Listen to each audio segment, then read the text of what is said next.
성경 통독 90일이라고 써놓은 것은 이제 1학기에 66일 동안 구약을 읽을 겁니다. 그리고 2학기 때 24일 동안 신약을 읽을 텐데요. 제목 때문에 좀 고민을 많이 했습니다. 근데 아직 제목을 못 정한 건데요. 성통 90일인데 제가 신의 언어 책을 썼기 때문에 아침에 낮에 이렇게 목사님하고 상의를 하다가 그러면 신통이라고 할까, 신통하다고 그러기도 좀 그렇고, 온누리 통독을 온통이라고 할까, 온통 다 통독을 하시도록, 아니면 두란노 통독이 두통이라고 할까, 고민을 좀 많이 했는데요. 하여튼간에 그 좋은 선한 이름 생각나시면 한번 제안해 주시면 좋겠습니다. 네, 말씀드린 것처럼 그 90일 동안 저희가 성경 통독을 합니다. 그리고 구약 1학기 때 한 것으로 여러분이 1학점 받으시고, 또 신약 2학기 때 하시면 또 1학점 받게 되겠습니다. 성경에 대해서 좀 나누도록 하겠는데요. 제가 신의 언어라는 책에 이번에 내면서 사실 여기서 많이 다룬 내용입니다.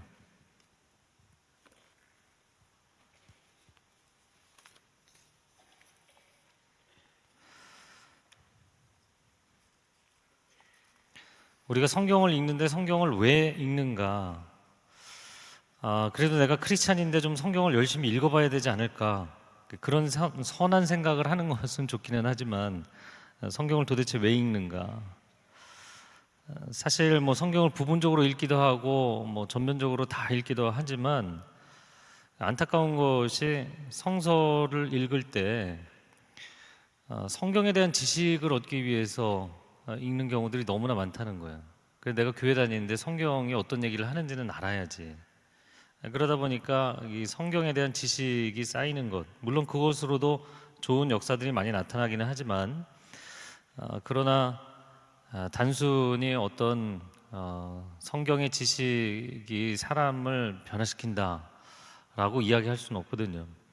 물론 거기에 놀라운 많은 지혜들이 담겨 있죠. 인생에서 승리할 수 있는 비결도 담겨 있고, 형통하게 살아갈 수 있는 비결도 담겨 있고, 많은 것이 있습니다. 그러나 궁극적으로 이야기를 한다면 성경이 우리에게 주고자 하는 것은 knowledge of God, 하나님에 대한 지식이에요. 하나님이 누구이신가, 그분이 누구이신가를 알라는 이야기를 하는 것이 성경입니다. 그러므로 성경책을 읽으면서 하나님에 대한 바른 지식을 얻지 못한다면 2000년 전의 유대인들이나 다를 바가 하나도 없는 것이죠. 성경의 지식은 굉장히 많은데, 율법의 지식은 굉장히 많은데 하나님이 누구인지 모르고 하나님의 마음을 몰랐잖아요. 오늘날 우리가 동일한 우를 범할 수 있기 때문에 저는 여러분이 성경을 읽으면서 어떻게 하면 바르게 하나님을 알아가는 성서 읽기를 하도록 할 것인가, 이 부분에 주안점을 갖고 이 강의를 진행을 하려고 합니다. 그러면 어떻게 읽어야 되는가? 제가 신의 언어 서문에서도 이야기를 했지만, 오늘날 너무나 많은 사람들이 관점을 갖고 성경을 읽는 거예요. 이미 정해진 관점을 가지고, 이미 자기만의 색깔이 있는 렌즈를 가지고 성경을 봅니다. 그게 아니라 성경을 그냥 읽으면서 내 마음을 백지 상태로 성경을 읽으면서 성경의 관점을 받아들이는 게 중요합니다. 그래서 저는 여러분이 말씀 앞에 매일 통독을 하실 때, 물론 지금까지 성경을 많이 읽었고 성경의 지식이 여러분 안에 많이 있고, 이미 성경에 대한 해석, 교리적인 해석, 또 교단적인 해석, 개인적인 해석, 역사적인 해석, 심리적인 해석, 여러 가지 관점들이 이미 있겠지만, 그것을 겸손하게 십자가 앞에 내려놓고 성경의 언어, 성경의 관점을 받아들일 수 있는 시간이 되기를 축복합니다. 그런다면 굉장히 큰 축복이 되겠다, 이렇게 생각이 됩니다. 왜냐하면 성경은 창세기부터 우리가 계시록까지 보겠지만, 창조관, 세계관, 인간관, 인생관, 신앙관, 신관, 하나님은 누구신가, 이 다 관점의 문제잖아요. 이런 관점을 성경이 우리에게 심어주기 위해서 이야기를 하고 있는 것이라고요. 그런데 역으로 우리가 특정한 관점을 가지고 성경을 본다면 성경이 이야기해주는 관점을 받아들이지 못하고, 아니야, 성경은 이런 걸 얘기하는 거야 라고 각자의 버전으로 이야기를 하게 되기 때문입니다. 그래서 자세하게 제가 책에서 이야기를 했지만 가장 바른 성경 읽기, 그러면서도 가장 쉬운 성경 읽기는 성경의 독자가 되는 동시에 성경의 청자가 되는 것이에요. 그러니까 성경을 내가 읽지만 사실은 그 성경 말씀이 내게 읽혀져야 됩니다. 누가 옆에서 내게 성경을 읽어주는 것처럼 성경이 읽혀지는, 여러분 책이 잘 읽혀진다, 읽힌다 이렇게 이야기를 하잖아요. 그런 것처럼 이 말씀이, 기록된 말씀이 들리는 레마의 음성으로 다가오는, 누가복음 5장에 보면 시몬 베드로가 우리가 밤이 맞도록 한 마리도 잡은 것이 없지만 말씀에 의지하여 그물을 내리리이다 이렇게 이야기를 하잖아요. 저를 한번 따라해 보시겠어요? 말씀에 의지하여. 그 말씀에 의지하여가 로고스라는 단어가 아니고 레마라는 단어예요. 무수히 많은 기록된 이 진리의 말씀들, 절대 진리의 말씀, 로고스의 말씀이 있지만 그것이 나를 향한 하나님의 레마, 들리는 음성으로서의 말씀으로 다가올 때 사람은 변하는 거예요. 할렐루야. 그래서 여러분이 성경을 읽지만 그 성경이 읽히는 단계까지 가야 합니다. 물론 처음에는 쉽지가 않을 거예요. 그런데 계속 하시다 보면 이게 무슨 얘기인지를 알게 될 것 같아요. 수영은 다 하시죠? 아닌가요? 네. 저는 뭐 어렸을 때 수영 배우는 걸 너무너무 어려워했거든요. 저희 큰형, 작은형, 삼형제인데 형들은 수영을 잘하는데 저는 두려움이 많으니까 이 물에 들어가서 물에 뜨지를 못할까 봐, 가라앉을까 봐 긴장을 하니까 몸에 힘을 주잖아요. 몸에 힘을 주면 어떻게 되나요? 네, 물 위에 뜨지를 못하고 가라앉죠. 이게 자기가 두려워하는 일이 실제 사건으로 벌어진다. 제가 두려움 너머의 삶에서 이야기한 건데, 내가 물 위에 뜨려고 애를 쓰는 게 아니죠. 물이 나를 띄워주는 거죠. 내가 성경을 해석하는 것이 아닙니다. 성경이 나에게 인생을 해석해 주시고 하나님의 세계를 해석해 주시고 세상을 해석해 주시는 거예요. 그 단계의 성경 읽기를 하셔야 된다는 얘기를 하는 겁니다. 약간 무슨 도 닦는 얘기 같다고 생각하실지 모르겠지만 여러분이 내 의지, 내 관점, 내 노력으로 성경을 읽는 게 아니라 성경이 내게 읽혀지는, 그래서 사람들은 내가 성경을 조명하면서 읽는다 이렇게 생각이 되지만 아니요. 성경 자체의 빛으로 나를 조명해 주셔서 말씀을 읽는데 내 인생이 읽히는 그런 역사가 나타나야 될 줄로 믿습니다. 가끔 설교 끝나고 나가면 목사님 말씀을 잘 쪼개십니다 이런 분들 있잖아요. 그러면 굉장히 부담스럽다고요. 아니 말씀을 왜 쪼갭니까? 온전한 말씀을. 히브리서 4장 12절 말씀에 하나님의 말씀은 양날성 검과 같아서 혼과 영과 관절과 골수를 찔러 쪼개기까지 하나니, 이 다이아몬드 원석과 같은 하나님의 말씀은 사람이 깨는 게 아니고요, 그 말씀이 나를 깨뜨리는 거예요. 그 말씀의 메스로, 그 말씀의 양날성 검으로 우리 심령과 골수를 찔러 쪼개는 것입니다. 그러므로 우리가 무슨 책을, 여러분 이제 통독을 하잖아요. 통독을 하면 독파했다 이러잖아요. 독파. 그게 깨뜨릴 파이거든요. 책을 읽어서 내가 확 깨뜨렸다는 거예요. 성경은 독파하는 것이 아닙니다. 그 말씀이 내 인생을 독파하는 거죠. 내가 성경을 해석하는 것이 아니라 그 성서가 내 인생을 해석하시는 거예요. 그런 성경 읽기가 여러분에게 이 통독을 하는 동안 열리게 되기를 축복합니다. 또한 성경을 읽다 보면 여러분이 입체적 관점에서 보는 것이 상당히 중요하다고 생각이 됩니다. 오늘 성서 지리, 또 성서의 기후 이런 부분들을 오늘 개론 강의를 하면서, 오늘은 창세기 안 들어갑니다. 여러분이 내일부터 창세기 읽고 첫 주에 창세기와 출애굽기까지 읽고 나면 여러분이 읽은 내용을 가지고 그 다음 주에 제가 이제 창세기 출애굽기 이야기를 나눌 거예요. 오늘은 개론 강의인데, 그래서 성서 지리를 충분히 여러분이 연상을 하고 그려볼 수 있도록 필요한 자료들을 함께 나누도록 하겠습니다. 그런데 그런 것뿐만 아니라 성경 자체가 시각적이고 청각적인 모든 것을 우리에게 제공하면서 말씀하고 있어요. 왜냐하면 이 성경의 말씀은 들리는 말씀과 보이는 이상이 동일하게 하나님의 사람들에게 임한 체험을 한 사람들이 기록한 거예요.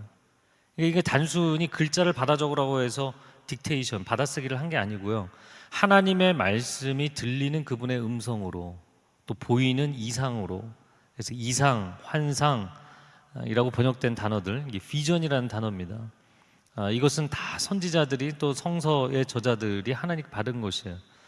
그래서 여러분이 성경을 읽을 때 성경의 저자들이 받았던 그 동일한 감동을 제가 성경을 읽을 때 그 감동을 저에게 허락해 주십시오. 그런 사모함과 기도로 여러분이 성경을 보시면 좋겠습니다. 또 성경을 읽으실 때 여러분 성경을 어떻게 해야 잘 읽나 계속 얘기하고 있는 거예요. 여러분 읽으셔야 돼요. 강의만 들으면 아무 소용없어요. 성경을 읽을 때 신의 언어가 나의 언어가 되기 위해서는 결단이 필요합니다. 이것을 에덴의 삶을 회복하는 큐티라는 책을 쓰신 이상규 목사님은 출애굽적 결단이다 이렇게 표현을 하셨는데, 그리고 말씀의 불꽃이라는 책에서는 언어적 식이요법이다 이렇게 이야기를 했어요. 저를 한번 따라해 보시겠어요? 언어의 식이요법. 이게 무슨 얘기냐면, 여러분 어떤 일정한 언어를 계속해서 들으면요 그 언어에 익숙해지게 돼 있어요. 사람은 언어적인 존재이기 때문에 언어라는 양식을 먹으면 살게 돼 있습니다. 말이 씨가 된다 이렇게 돼 있죠. 근데 말은 씨만 되는 것이 아니라 우리가 날마다 밥을 먹는 게 다 씨앗이잖아요. 그 밀가루도 다 씨앗이잖아요. 씨앗을 빻은 거잖아요. 언어적인 양식을 먹고 살게 돼 있어요. 여러분의 내면의 외로움, 또 여러분의 내면의 관계에 대한 갈망, 성취에 대한 욕구, 이런 것들을 언어로 채우게 돼 있어요. 근데 그 언어가 세상의 언어인가 사람의 언어인가 아니면 신의 언어인가의 문제인 것입니다. 저는 이번 강의 준비하면서, 책 쓰고 나서 바로 강의 준비하면서 한 2주 동안 하루에 한 10시간씩 성경 공부만 하니까 너무너무 행복한 것 같아요.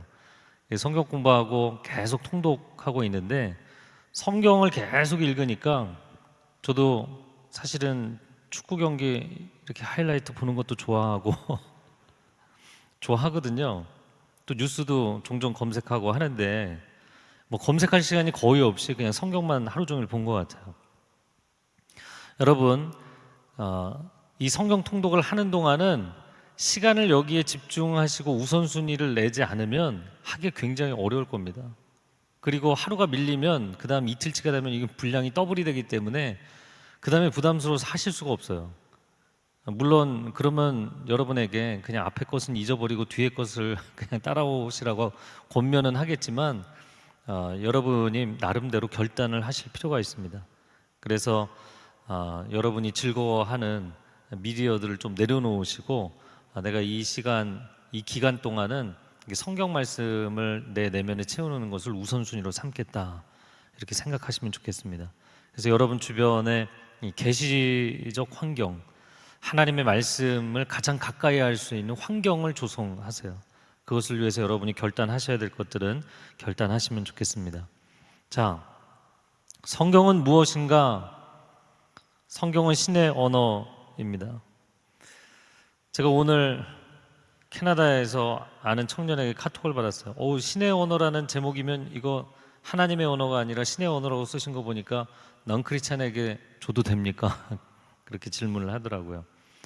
제가 신의 언어라고 이름을 쓴 이유는 하나님의 말씀, 성경 말씀 이렇게 얘기하면 사람들이 신비감이 없고 기대감이 없어요.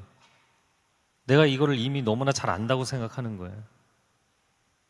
설교를 듣기 시작하면서 저 본문 내가 다 아는데 이렇게 생각하는 거예요. 성경을 읽기도 전에, 큐티를 하기도 전에 내가 아는데 이렇게 생각하는 거예요.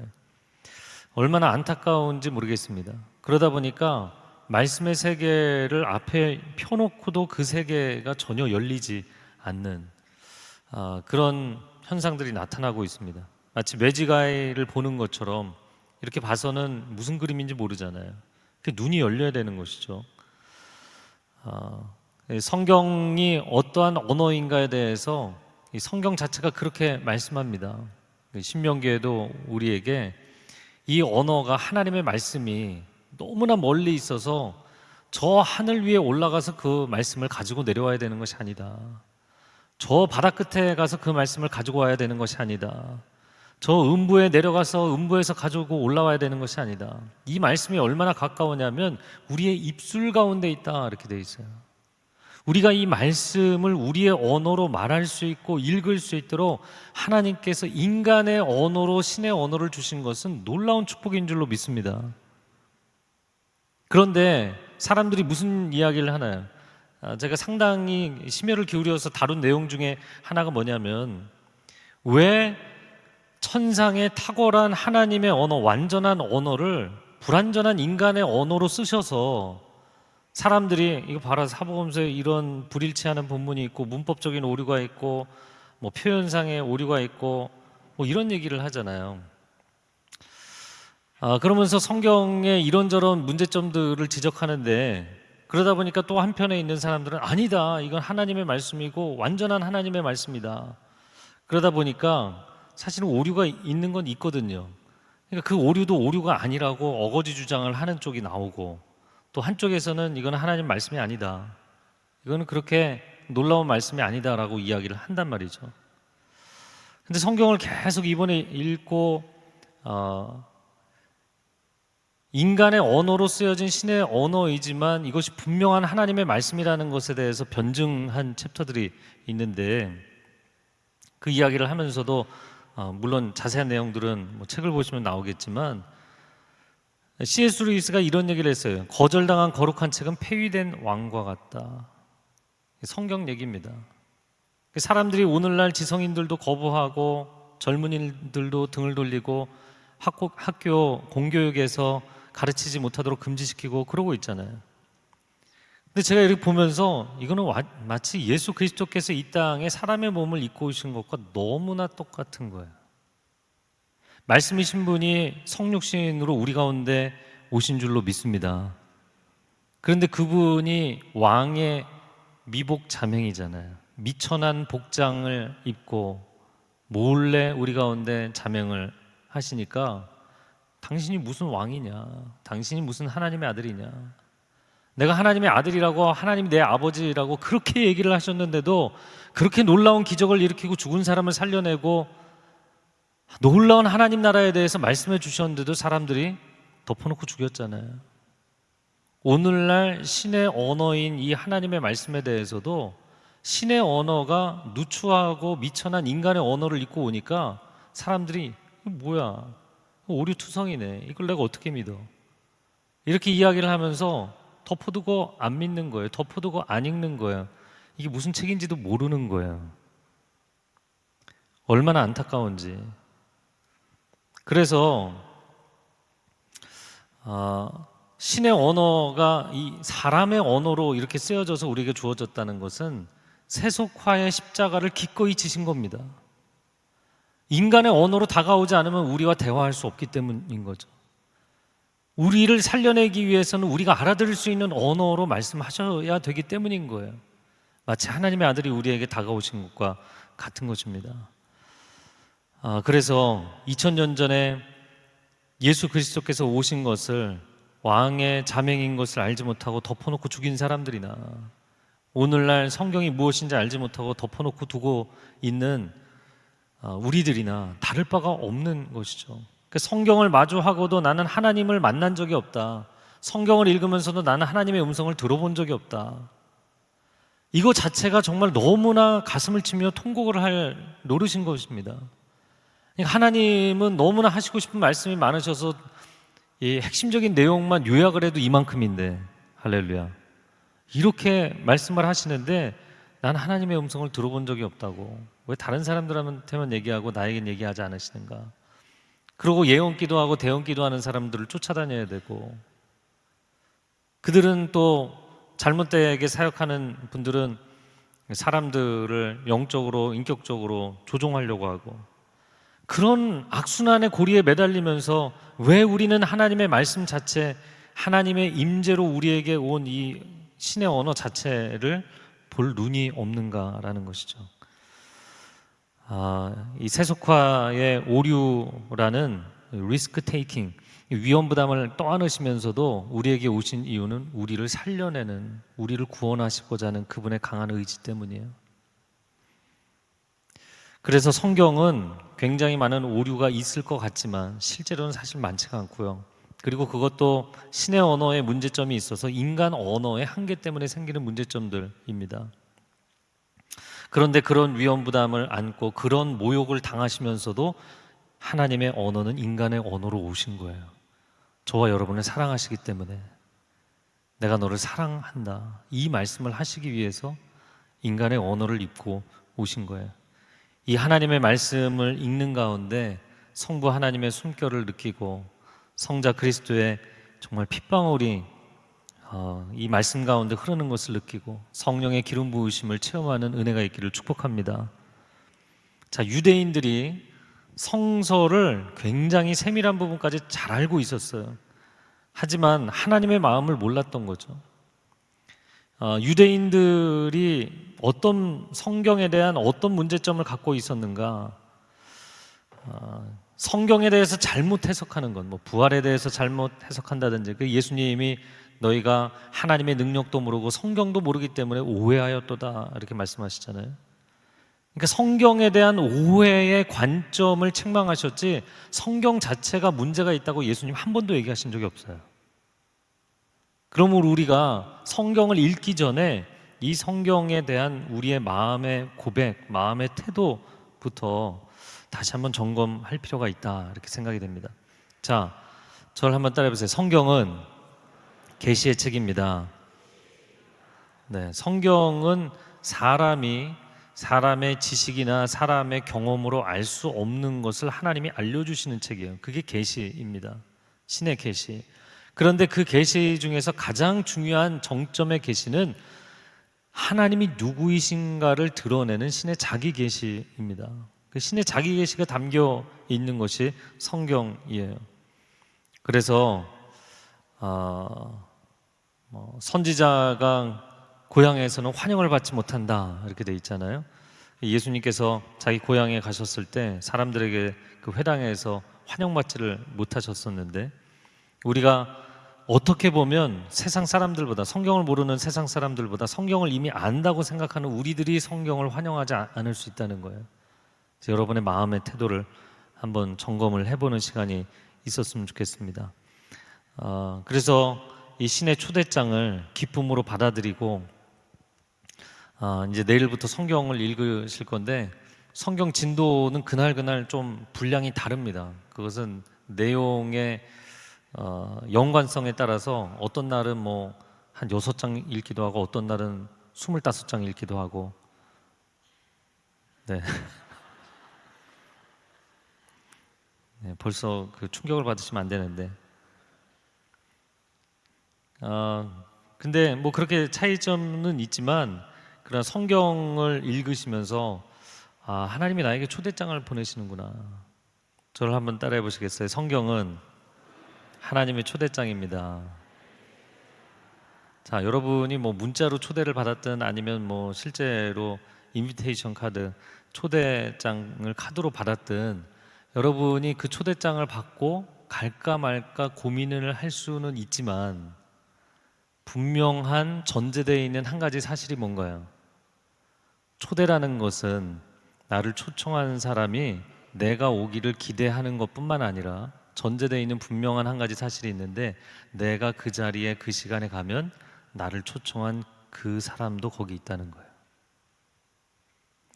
성경이 우리에게 하나님의 언어의 장으로 우리를 초대하는 것은 내가 이 장에 들어가면 하나님이 거기서 나를 기다리고 계신다는 거예요. 할렐루야. 그래서 그러한 기대감으로 성경을 보시면 좋겠습니다. 성경이 무슨 이야기를 하는가? 성경 66권, 제가 22번째 챕터에서 정리한 내용인데요, 성경 66권은 사람을 사랑하시는 하나님의 이야기입니다. 성경은 끊임없이 하나님이 우리를 얼마나 사랑하시는지 하나님의 마음에 대해서 이야기를 하고 있어요. 그리고 그 하나님을 알아달라고, 하나님의 마음을 알아달라고 이야기를 하고 있습니다.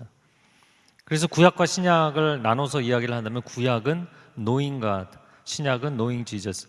그러니까 구약은 하나님을 아는 것, 신약은 예수님을 아는 것, 그 이야기를 하고 있습니다. 시편 46편 10절 말씀에 너희는 가만히 있어 내가 하나님됨을 알지어다 이렇게 말씀하셨어요. 하나님의 하나님이심을 아는 것이 성경, 아까 이야기한 것처럼 하나님을 아는 지식을 얻는 것이 성경을 읽는 가장 중요한 이유라고 했죠. 그래서 신명기 33장 26절 말씀에 하나님과 같은 이가 없도다. 성경에 하나님과 같은 이는 없다라는 구절을 찾아보면 거의 도배가 되어 있어요. 그 내용이 얼마나 많은지 모릅니다. 그것이 성경을 읽으면서 우리가 결국에 깨달아야 되는 가장 중요한 성경의 계시입니다. 그런데 제가 거기에 계시가 곧 계명이고 구원이다 이렇게 써놨잖아요. 이 이야기를 하는 것은 제가 처음으로 해보는데 할렐루야. 계시가 계명이에요. 왜 계시가 계명인지 시작이에요.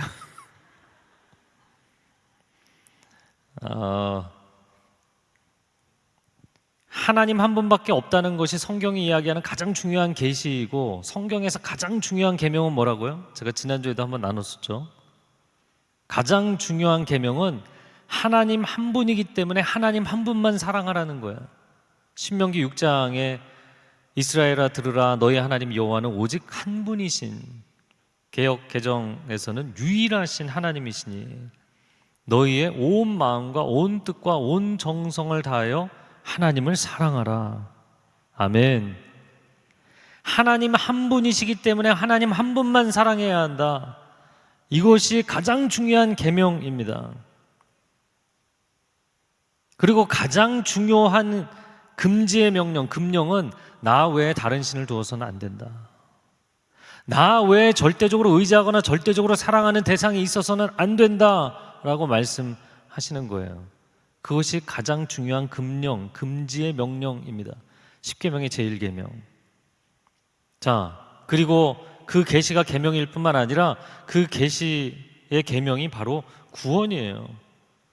요한복음 17장 3절 말씀에 영생을 시간적 개념으로 이야기하지 않고 관계적 개념 내지는 인식적인 개념으로 이야기를 하잖아요. 유일하신 참 하나님과 그의 보내신 자 예수 그리스도를 아는 것이다. 아는 것이다. 저를 한번 따라해 보세요. 영생은 하나님과 예수님을 아는 것이다. 아는 것이라고 되어 있어요. 그러니까 구약은 하나님을 아는 것에 대해서, 신약은 예수님을 아는 것에 대해서 이야기합니다.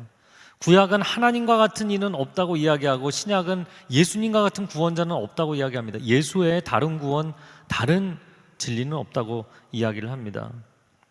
그래서 여러분, 성경이 굉장히 많은 시대에 많은 배경에 많은 스토리를 이야기하고 있지만 결국 이 한 가지를 이야기하고 있기 때문에 이 성경에서 하나님을 만나고 하나님을 알게 되면 여러분은 그냥 그 알므로 인하여서 여러분의 삶은 하나님이 기뻐하시는 계명을 따르게 돼 있고 또한 구원의 길에 이르게 되는 거예요.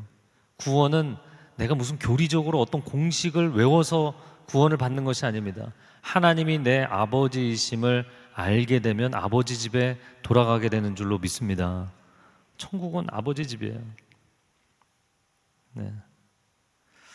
오늘 첫 강기가 이렇게 계속 진지하게 가나 그러실 텐데 여러분에게 영화를 하나 소개해 드릴게요. 영화 일라이인데요. The Book of Eli. 일라이인데 영어 스펠링이 틀렸네요.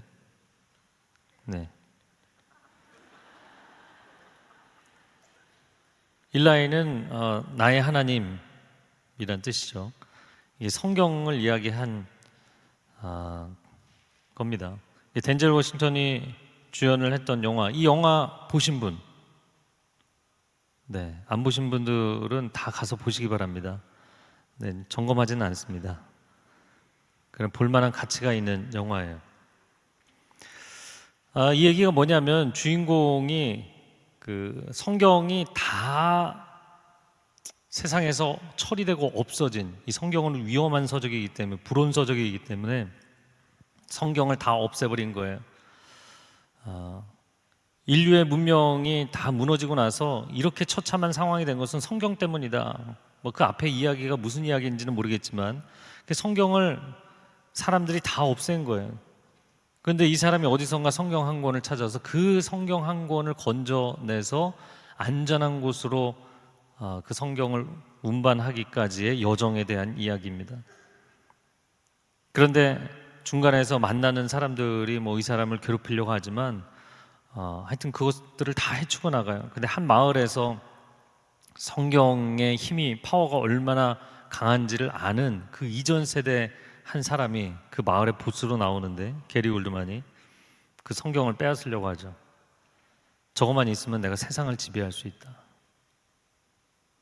여러분, 그러면서 이 이야기에서는 결국에는 성경을 빼앗겨요. 그런데 이 사람이 목적지에는 도착합니다. 그리고 빼앗았던 그 보스는 성경을 열어보니까 점자책인 거예요. 영화를 제가 스포일 다 했죠. 이 사람이 마지막에 도착해서 그 점자책을 매일같이 지난 수십 년 동안 읽고 외워버렸기 때문에 그걸 다 복기를 합니다.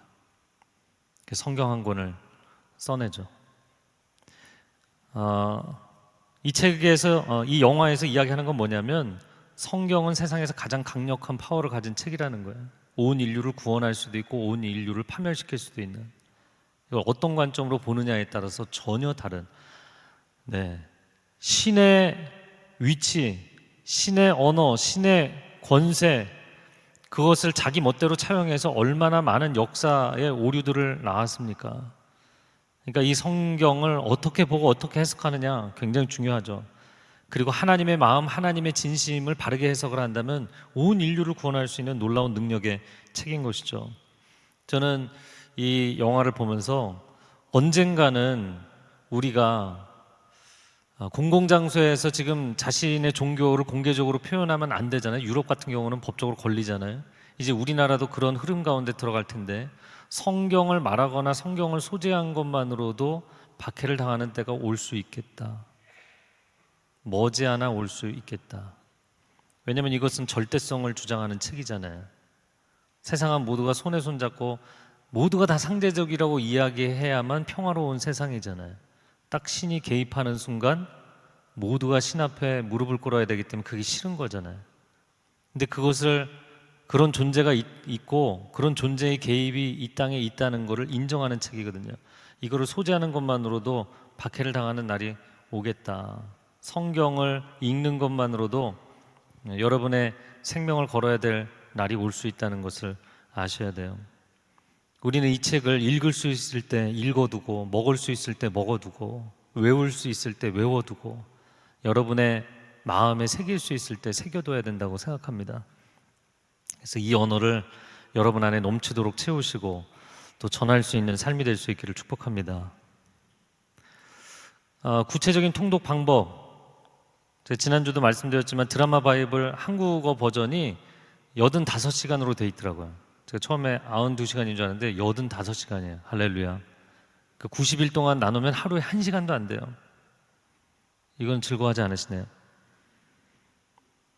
그리고 카카오톡 조카톡방을 사용할 것이기 때문에 조카톡방에 필요한 정보들을 다 드리고 강의, 파워포인트도 다 드리도록 합니다. 그리고 조장 모임을 금요일 날 새벽 예배 끝나고 나서 하려고 합니다. 조장 모임에 오시는 분들은 1시간 동안 Q&A만 할 거예요. 여러분 조안에서 나왔던 질문들, 본인이 하고 싶은 질문, 그래서 저하고 앉아서 Q&A 하는 시간들을 가질 겁니다. 그리고 거기서 정리된 내용들은 다시 또 조 카톡방에 드릴 거예요. 그래서 가능한 한 조장을 하시면 더 좀 깊이 있게 성경에 대해서 읽고 나눌 수 있는 시간이 될 것 같습니다. 네, 성경 한 권이면 충분합니다. 한국 기독교 100년 역사에, 선교 100년 역사에 이렇게 한국 교회가 부흥한 것은 사실은 모국어로 된 성경이 교회보다 먼저 세워졌기 때문이에요. 우리의 언어로 된 성경이 있었기 때문입니다. 예수님께서 부자와 나사로의 비유에서 부자가 음부에 떨어져서 내 동생들은 여기 오지 않도록 저 나사로를 살려서 다시 세상에 보내서 자기 동생들에게 얘기해서 다시 여기 오지 않도록 해달라. 그랬더니 아브라함이 그런 이야기를 하잖아요. 아니다. 죽은 자가 살아서 거기 가서 얘기를 해도 안 믿을 사람은 안 믿는다. 안 믿을 사람은 안 믿는다는 거예요. 성경의 역사성, 예수 그리스도의 역사성 이런 거 얘기도 안 믿을 사람은 안 믿더라고요. 여러분, 이순신이 역사적인 인물인가요? 아닌가요? 갑자기 대답이 없으시네요. 역사적인 인물이잖아요. 저는 심지어 그런 사람도 봤어요. 예수는 역사적인 인물이 아니래요. 역사상 존재하지 않았대요. 그분은 굉장히 뭔가 진짜 다른 신적인 것을 믿으시나 봐요.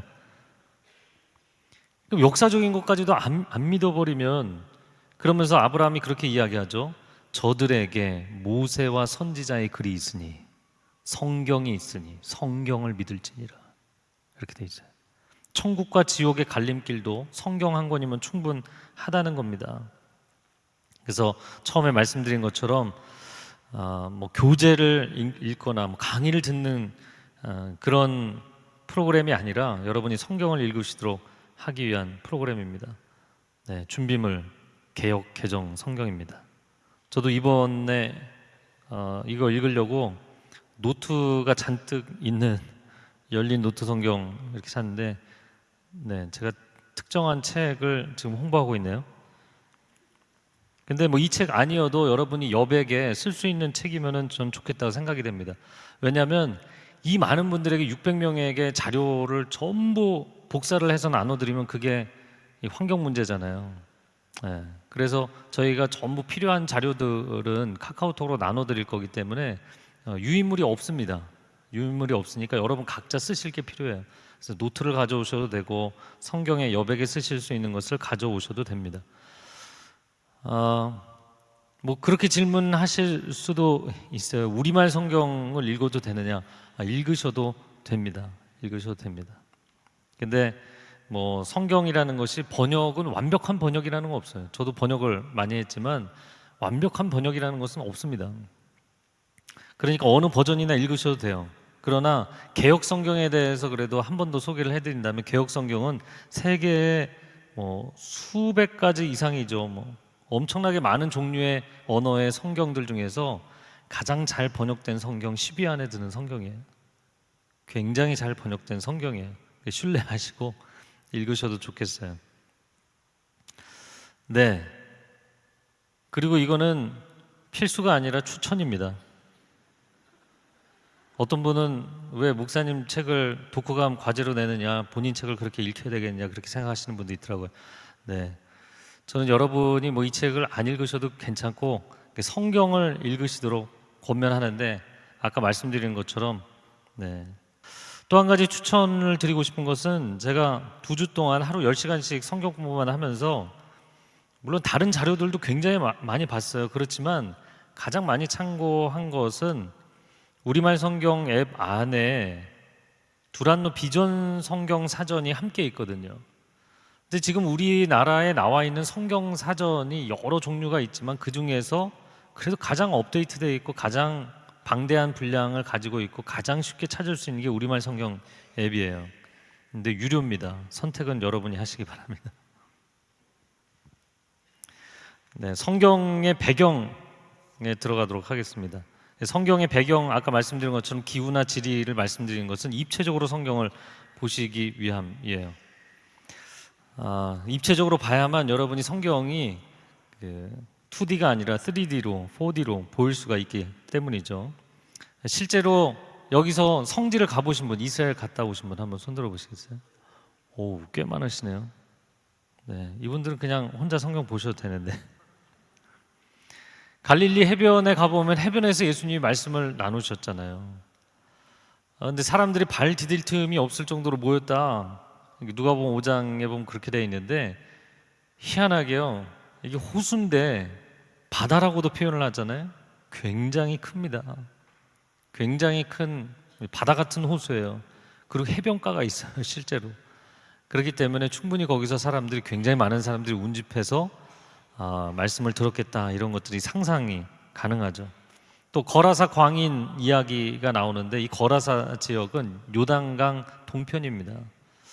네, 전문적인 지리 용어로는 트랜스조르단이라고 하는데 요단강 건너편, 이쪽 편이 아니고 저쪽 건너편이에요. 트랜스조르단은 우리가 이제 곧 지파들에 대해서 여호수아서의 지파 분배에서 나오겠지만 르우벤 갓 므낫세 반지파에게 할당이 됐던 기업이에요. 그런데 후대로 갈수록 결국에는 이방인들의 땅으로 바뀝니다. 그리고 이 거라사라는 지역은 이방인의 땅이죠. 그래서 얼마나 영적으로 혼탁하고 무너져 있는 곳이었는지, 그 사람이 군대 귀신 들린 사람이었죠. 그런 백그라운드를 지리적으로 알 수가 있습니다. 또 시편 133편 1절 말씀에 보면 형제가 연합하여 동거하며 어찌 그리 선하고 아름다운고, 이런 말씀이 나오는데 헐몬의 이슬이 시온의 산들에 내린 것 같다. 형제들이 함께 연합하여 예배드리는 이 축복은, 이 블레싱은 헐몬의 이슬, 이 헐몬은 헤르몬산, 헐몬산의 이슬방울들이 떨어져서 그것이 시온의 산들, 시온은 광의적 개념에서 이스라엘 전체를 얘기하거든요. 이스라엘 전체에 뿌려지는 것과 같다, 이렇게 얘기했어요. 그럼 헐몬산이 어디에 있고 뭐 거기서 이슬방울 떨어진다고 그게 무슨 시온의 산들의 전체가 내리나. 근데 지리적인 개념을 이해를 하면, 글쎄 뭐 여기다가 표시하기는 좀 어렵겠는데, 그 사해가 있고 요단강이 100km를 흐르고 갈릴리 호수가 있고, 갈릴리 호수에서 조금 더 올라가면 메론 물가가 있고, 그 위로 더 올라가면 레바논 이 삼지가 나오는데, 그 중에 만년설이 있는 이 헤르몬산이 나옵니다. 그리고 헤르몬산에서부터 쫄쫄쫄쫄쫄 흘러내리는 그 물이 이스라엘 땅 전체를 덮는 가장 중요한 수원이에요. 그래서 그것을 그렇게 표현을, 물이 너무나 생명처럼 중요한 이곳에서 그렇게 표현을 한 것이죠. 자, 그래서 성서의 지리, 오늘은 성서의 지리, 기후, 이 두 가지만 아시면 돼요. 좋으시죠? 네. 그리고 뭐 이거 사진 뭐 찍으시고 싶으면 찍으셔도 괜찮은데, 하여튼 여러분에게 다 나중에 나눠드릴 거니까 너무 마음이 조급해하지 않으셔도 돼요. 밑에 글자가 뭐 좀 작아서 잘 안 보일 수 있는데, 이 지도상으로 보면 이 파란 초록색으로 되어 있는 곳이 비옥한 초생달 지역입니다. 비옥한 초승달 지역이다. 그래서 비옥하다라는 이 fertile이라는 단어와 crescent라는 단어를 사용합니다. 여러분 빵 중에서 크루아상 있잖아요. 크루아상. 네, 이렇게 뱅글뱅글 이렇게 돌려 있어서 약간 초승달 모양으로 돼 있죠. 그게 초승달 빵입니다.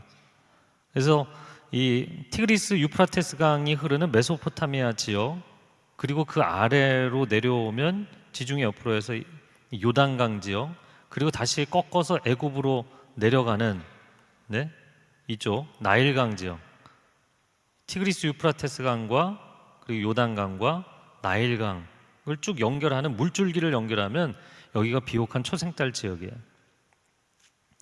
자, 그런데 강을 가지고 이야기를 한다면 여기가 이제 티그리스 강이고 이제 유프라테스 강인데요.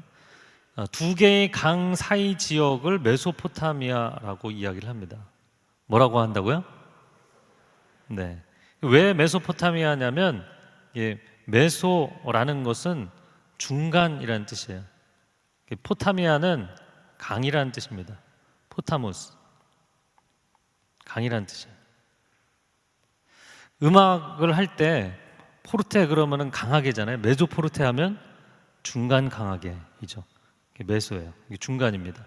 강과 강 사이, 그래서 메소포타미아 지역이라고 이야기하고, 이 메소포타미아 문명과 애굽 문명, 제가 문명에 대한 이야기를 할 텐데, 이 문명이 사실 가장 강력한 초기의 인류 문명의 시작점이 된 것이죠. 사실 고대 문명의 발상지들이 다 강을 끼고 등장을 했잖아요. 오늘 여기 등장해 있는 첫 번째 메소포타미아 문명, 티그리스 유프라테스 강, 두 번째 나일강을 중심으로 한 애굽 문명, 또 세 번째 뭐가 있나요? 중국의 황하를 중심으로 한 중국 문명, 네 번째 인도의 인더스강, 인도 문명이 있죠.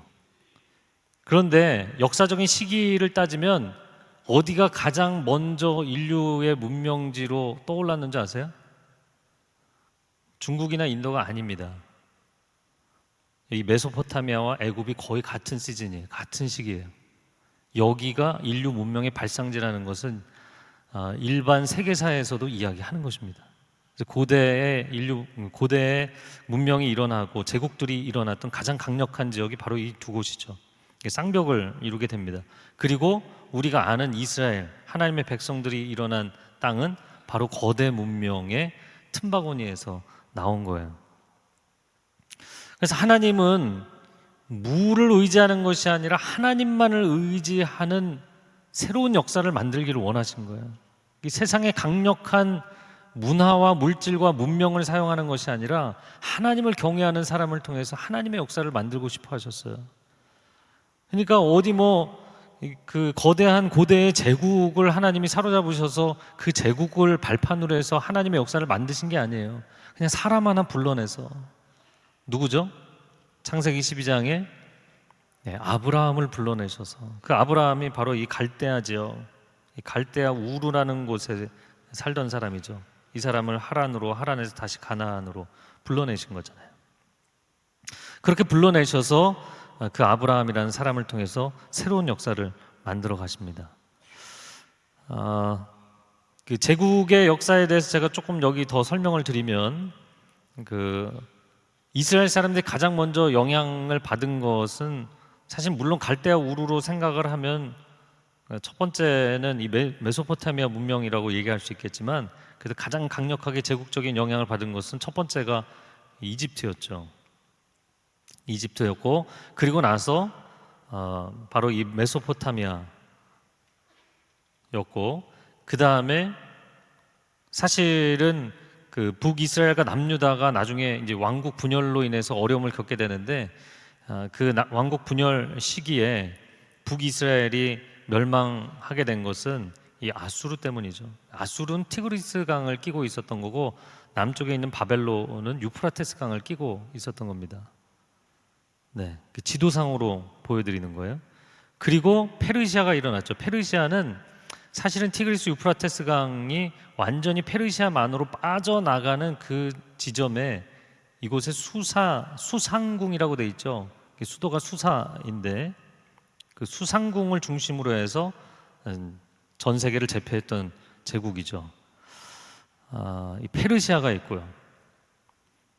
그래서 아수르가 일어나서 북이스라엘을 무너뜨리고, 그 아수르를 다시 바벨론이 무너뜨리고, 남유다를 무너뜨리고, 그 바벨론을 다시 페르시아가 무너뜨리고, 페르시아는 앞에 있었던 아수르와 바벨론보다 훨씬 더 강력한 제국이었어요.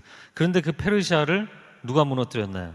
바로 이 에게에 있는 그리스에서 일어난 헬라 제국이 무너뜨렸죠. 헬라. 그리고 그 헬라 제국을 로마가 무너뜨린 것이죠. 자, 그 다음을 보겠습니다. 네. 네, 이집트 고대 최고의 제목이 아니라 제국입니다. 여러분 조실까봐. 이집트는 태양을 숭배했죠. 메소포타미아 문명은 무엇을 숭배했나요? 달을 숭배했죠. 아까 초승달 얘기했잖아요. 여러분이 그 터키나 이런 중근동의 무슬림 국가들을 여행을 해보면 건물들이 대부분 비슷해요. 대부분 비슷한데 저게 사원이냐 아니냐 이거를 딱 결정짓는 게 건물 제일 꼭대기에 초승달이 걸려 있으면 사원이에요. 그래서 시편 121편 6절 말씀에 낮의 해가 너를 해치 못하고 밤의 달도 너를 상치 못하게 하신다. 할렐루야. 이것이 기후적인 표현이기도 하지만 또 한 가지는 이 해와 달은 이집트와 메소포타미아를 이야기하는 거예요. 이 양 거대 제국의 틈바구니에 있지만 하나님은 하나님의 사람들을 지키실 줄로 믿습니다. 그 약속의 말씀인 거죠. 자, 아수르는 아까 우리가 보았는데 수도 니누에가 티그리스강 상류 쪽에 있습니다. 근데 그 니누에는 해자라고 하죠. 성 주변에 물로 둘러놨기 때문에 그 외적이 침입하기가 굉장히 어려운 난공불락이었어요. 그리고 성벽을 얼마나 두껍게 했냐면 전차 2대가 그 성루에서 달릴 수 있을 정도로. 네, 별로 안 놀라시는데 전차 2대면 엄청난 거죠. 게다가 그거를 조심스럽게 가는 게 아니라 달릴 수 있었다고요. 그런 강력한 니누에를 중심으로 해서 아수르 제국이 일어나고, 사실은 아수르 제국은 오래된 제국인데 영향력을 본격적인 중근동에 세계적인 영향력을 미친 것은 이제 기원전 9세기 경입니다. 그리고 8세기 기원전 722년에 북이스라엘을 멸망시키죠. 그 아수르의 니누에에 가서 하나님이 너희를 심판하신다. 근데 하나님이 회개시켜 주시려고 그거 싫어갖고 화냈던 선지자가 누구죠? 요나죠. 나중에 선지서 가면은 이제 같이 보겠지만 요나가 그러니까 화가 났어요. 내가 이럴 줄 알았다고, 하나님 마음이 너무 약하셔서 심판을 한다고 했으면 약속을 지키셔야지. 하나님 어떻게 하셨나요? 약속을 지키셨죠. 그게 나홈서에 나와요. 니누에를 무너뜨리시죠. 그 요나훔 이렇게 외우시면 돼요. 요나훔. 나중에 선지서에서 더 보도록 하겠습니다. 자, 바벨론입니다. 그 난공불락의 아수르를 니누에 성을 무너뜨리면서 제국을 무너뜨리고 일어난 게 바벨론이에요. 그래서 아수르가 무너지지 않을 줄 알았는데 바벨론이 일어났죠. 그리고 그 바벨론이 남유다를 멸망시킵니다. 기원전 586년이에요. 느부갓네살 2세입니다. 그의 아버지 나부콜라살이 그 아수르의 지배하에서 반역을 일으켜서 결국엔 저항 세력이 되어서 그 대결을 하다가 결정적으로 패권을 쥐게 된 것은 느부갓네살 2세입니다. 근데 바로 이 지역이 예전에 창세기 11장에 나오는 바벨탑이 세워진 지역, 시날 평지의 바벨탑, 바로 이 지역입니다. 그리고 아브라함이 떠나온 갈대아 우르도 이 지역입니다. 다니엘은 남유다에 있던 전도 유망한 청년이었죠. 귀족 청년이었는데 그 다니엘이 잡혀간 것도 느부갓네살 2세의 바벨론 제국이었죠. 그런데 하나님께서 바벨론 제국에 끌려가는 남유다에 하나님께서 너무나 소중하게 생각하시는, 북이스라엘은 우상 숭배로 점철된 나라였기 때문에 북이스라엘에 대해서는 그냥 하나님이 너무너무 화가 나셨어요. 그 남유다는 남아있는 하나님의 희망이었거든요. 그러니까 그 남유다를 힘들어도 포로로, 사실은 그들도 우상 숭배하고 불순종해서 포로로 끌려가는데, 그래도 내가 너희를 돌이킬 테니까 좀만 참어, 70년 후면 돌아오게 해줄게. 그 제국이 70년 만에 무너져요. 이 놀라운 제국이 70년 만에 무너져요. 그 제국 히스토리에서는 아마 가장 짧지 않나 싶습니다. 세계적인 제국을 이루었는데 그 바벨론, 수도 바벨론은 성벽을 얼마나 두껍게 했냐면 전차 4대가 달릴 수 있는 성벽의 두께를 가지고 있었어요. 네, 여전히 안 놀라시지만 어마어마한 겁니다. 그 바벨론이 무너져요. 그걸 무너뜨린 게 페르시아였죠. 페르시아가 메디아라는, 이 메데라는 또 다른 작은 제국인데 그 제국과 함께 힘을 모아서 메데 바사 연합군이 바벨론을 무너뜨리게 되죠. 하나님은 하나님의 약속을 신실하게 지키시는 줄로 믿습니다. 페르시아가 우리가 알고 있는 바사 제국이죠. 수도 수산궁이 나오잖아요. 그 수산궁에서 일어나는 이야기가 아하수에로와 에스더의 이야기이죠. 이 페르시아가 고레스가 일어나면서 고레스 칙령을 통해서 바로 70년 만에 바벨론이 무너지고 유다 사람들에게 돌아가서 성전도 세우고 그 고토를 회복하라고 명령을 내리죠. 하나님의 감동하심으로 고레스가 이야기를 합니다. 영화 300에 나오는 크세르크세스가 아하수에로이죠. 굉장히 그리스 사람들에 비해서 미개하게 표현이 돼 있지만 약간은 좀 왜곡되어 있지 않나 그런 생각이 듭니다. 이 페르시아 지역, 이 티그리스 유프라테스, 아수르와 바벨론은 이라크 지역이라면 이 페르시아 지역은 이란, 오늘날의 이란 땅입니다. 느헤미야도 페르시아에서 왕의 신하로 일을 하던 사람이었죠. 자, 헬라입니다. 그리스 도시 연합군국들 가운데서 알렉산더가 아버지 부친 필립 2세의 대를 이어서 왕이 됐는데 나이 20살에 엄청난 야심을 가지고 전 세계를 제패하죠. 물론 33살에 죽었는데 그는 인도로부터 이집트까지 거대한 제국을 건설합니다. 그런데 그렇게 짧게 세계를 통일을 하고 나서 죽자마자 4명의 부하 장수에 의해서 전 세계가 4조각이 나버리죠. 그러면 허무해졌는가? 아닙니다. 이 그리스는 정치, 또 철학, 언어, 문화에 있어서 전 세계적으로 굉장히 탁월한 수준을 갖고 있었거든요. 그들의 정신세계, 그리고 그 정신세계를 대표적으로 표현하는 헬라어 언어가 전 세계 공통어로 사용되기 시작하죠. 그러면서 헬라어 성경이 등장할 수 있는 모든 배경을 예비한 역할을 하게 됩니다.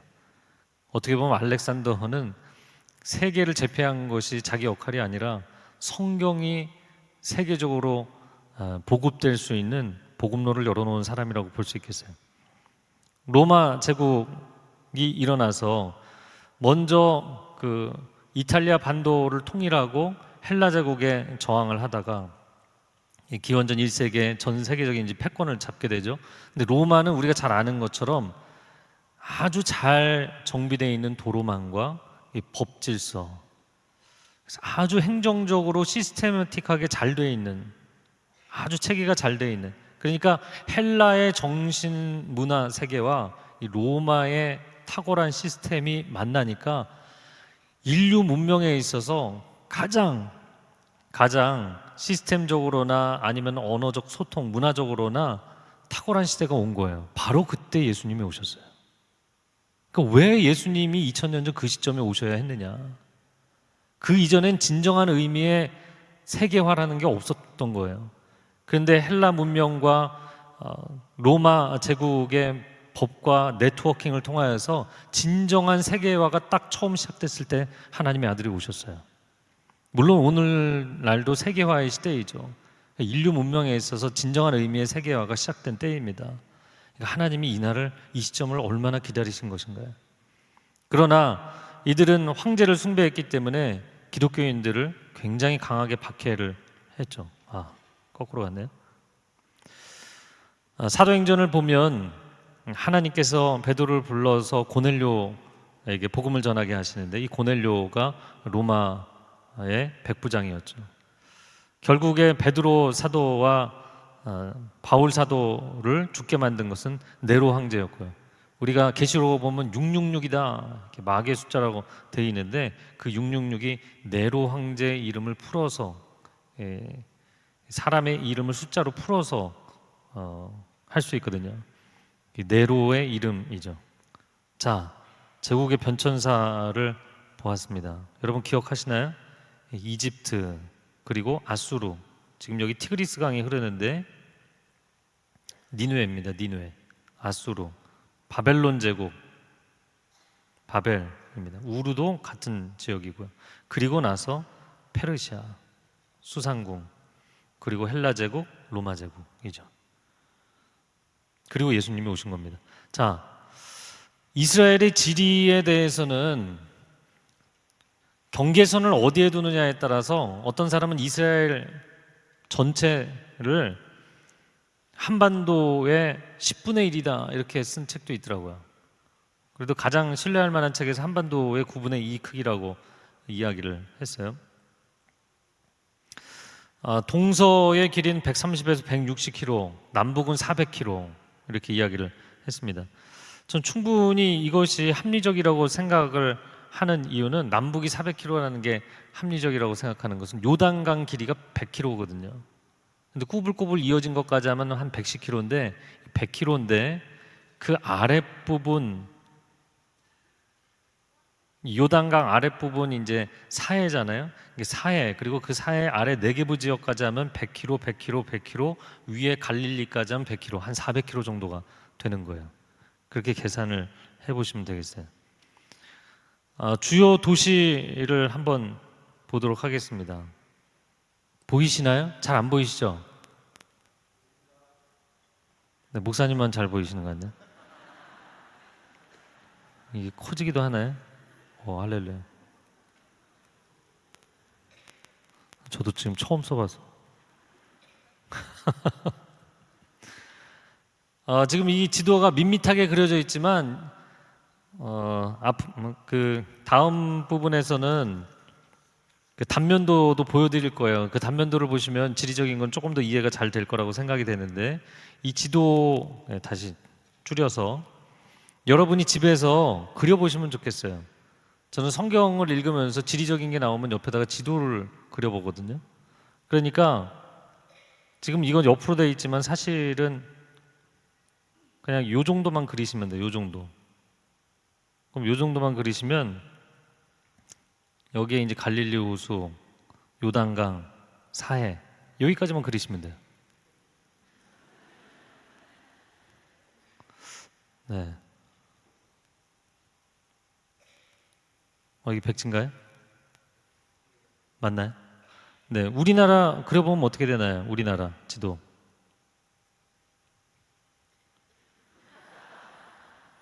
이게 우리나라예요.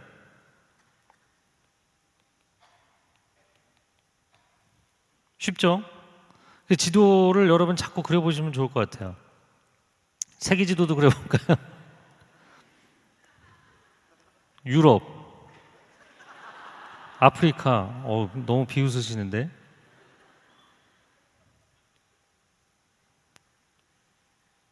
박수 한번 나와야 되는데. 이게 유럽이고요, 아프리카고요, 오세아니아고 북미, 남미잖아요. 그리고 우리나라. 여러분 지도를 너무 잘 그릴 생각을 하시면 안 돼요.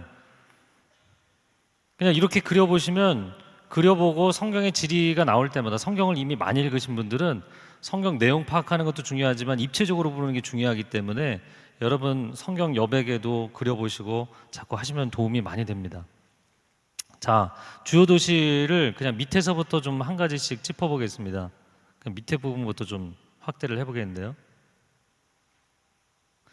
지금 사해가 있고 사해 옆에 브엘세바가 이렇게 많이 올라와 있는데 사실 브엘세바가 이렇게 기어 올라오면 안 돼요. 브엘세바는 더 아래쪽에 있어요. 네. 그래서 브엘세바가 거의 끝입니다. 브엘세바. 그리고 거기서 쭉 올라가다 보면 지금 이렇게 밋밋하게 되어 있지만 사실 헤브론은 해발 고도가 900m, 1000m 되는 곳이에요. 그래서 아브라함이 마므레 상수리나무 아래에 있었다. 그 마므레가 헤브론 인근 거의 같은 지역이라고 보는데 이 헤브론 땅에서 그 마므레 상수리나무에서 천사들을 맞이하고 그 천사들이 소돔과 고모라를 심판하러 사해 쪽으로 내려갔잖아요. 소돔과 고모라. 그 소금 기둥, 롯의 아내가 소금 기둥이 되는데 사해가 소금 기둥이 많죠. 그래서 천사들이 내려가고 하나님하고 같이 이 헤브론의 고지대에서 사해를 내려다 보면서 이야기하는 장면이 나오죠. 그래서 50명이면 의인 50명이 있으면 용서해 주시겠습니까? 45명이면 40명이면 30명. 여러분 우리 다 알고 계시죠? 그게 같은 높이에서 옆 동네 바라보면서 얘기한 게 아니라고요. 거리가 상당히 됩니다.